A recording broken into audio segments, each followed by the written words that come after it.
যদি tan a সমান 4/3 হয় তবে root of 1 minus sine square A divided sine square a সমান কত? অপশন ক হচ্ছে 3/4, অপশন খ হচ্ছে 4/5, অপশন ক হচ্ছে 5/4, অপশন ঘ হচ্ছে 5/3। তো চলো আমরা একটু সমাধান করে দেখি।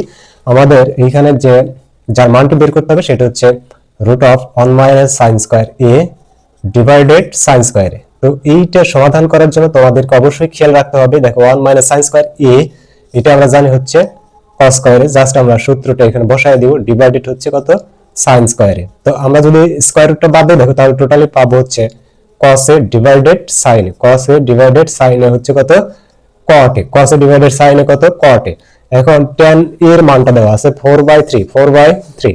তো তোমার হচ্ছে আমরা এখানে tan এর যে মানটা হবে cot এর ঠিক তার উল্টা মানটা হবে, অর্থাৎ জাস্ট আমরা এখানে লিখে দিব হচ্ছে 3/4, 3 বাই কত?